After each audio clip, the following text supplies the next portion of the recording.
Halo, kembali lagi di Klinik Bimbel. Kali ini kita mau ngebahas nih tentang kimia unsur, subbab alkali dan alkali tanah.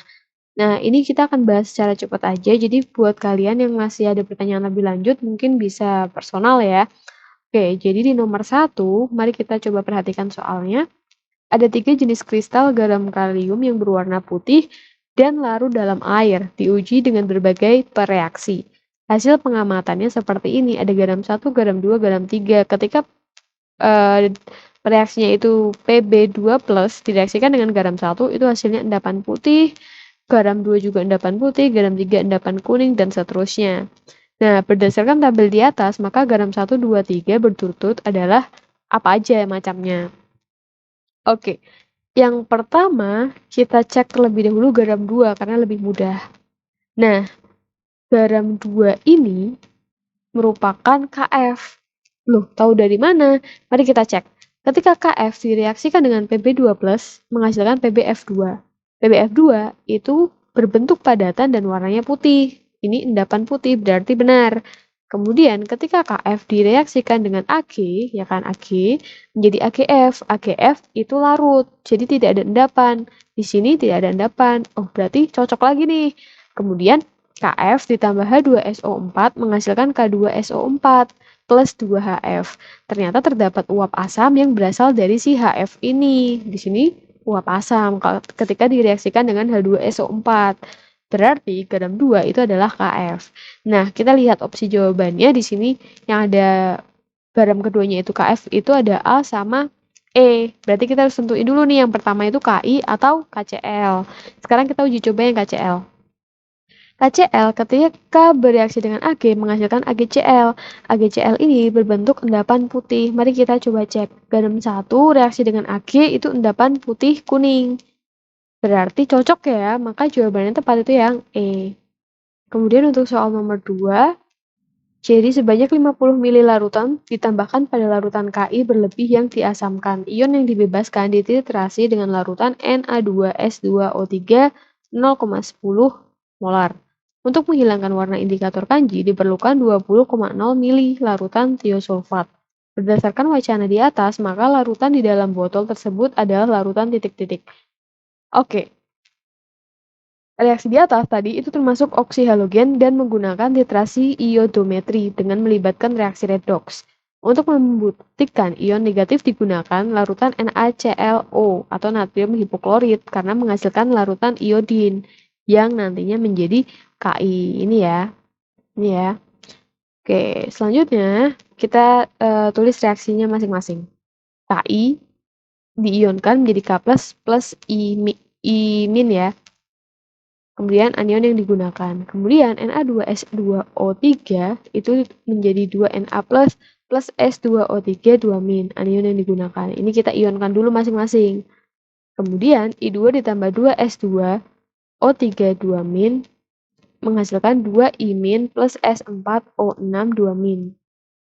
Kemudian ClO- plus 2I- plus 2H plus menjadi Cl- plus I2 plus H2O.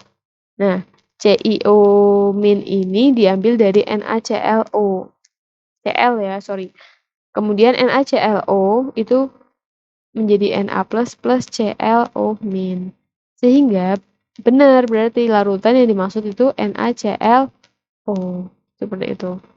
Kemudian untuk soal nomor 3, kita tahu konfigurasi elektronnya itu untuk ion X2+ itu adalah 288. Nah, 2+ itu artinya dia sudah melepaskan 2 elektron. Sehingga konfigurasi unsur X, bukan yang setelah elektronnya lepas, itu adalah 2882. Artinya nomor atomnya itu adalah 20. Nah, 20 itu masuk golongan ke alkali tanah. Nah, yang termasuk sifat-sifat alkali tanah itu reduktornya baik, kemudian lebih lemah dibanding logam alkali, oksidanya bersifat basa, berwujud padat pada suhu kamar, mempunyai jari-jari lebih pendek dibandingkan logam alkali, dan senyawa kloridanya mudah larut dalam air.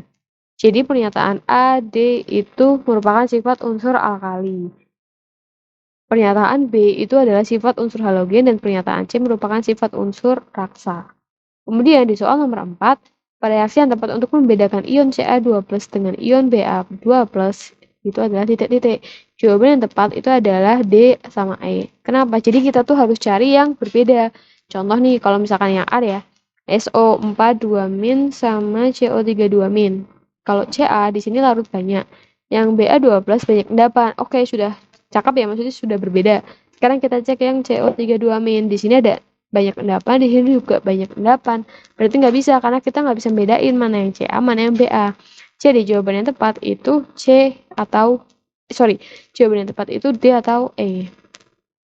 Kemudian untuk soal nomor 5, jadi kita harus mengelektrolisis agar dihasilkan logam litium. Nah, ini cara elektrolisisnya nanti dihasilkan seperti ini. Nah, karena di soal juga nggak dikasih tahu dia menggunakan elektroda apa, maka di sini kita umpamakan misalkan dipakai elektroda besi atau Fe-nya. Kemudian di soal nomor 6, jadi ada reaksi ini, ada tabung 1, tabung 2, tabung 3. Kita harus cek nih masing-masing jenis di tabung 1, 2, 3. Ini adalah rangkumannya. Contoh, misalkan Na2CO3. Na2CO3 mana? Ini ya.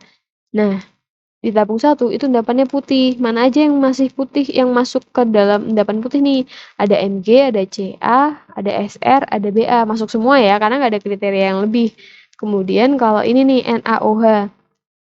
NaOH itu di tabung 1 sedikit keruh. Berarti ini ada endapan putih tipis. Berarti yang masuk hanya Ca. Kemudian Na2SO4 sedikit keruh. Berarti Ca juga masuk. Maka tabung 1 itu kationnya adalah Ca2+. Nah, cara menghitungnya seperti itu, cara analisisnya. Nanti didapatkan seperti ini. Oke, mungkin cukup sekian. Semoga bisa dipahami, dan mungkin yang belum paham bisa tanya langsung aja, bisa personal chat ataupun komen di bawah ya.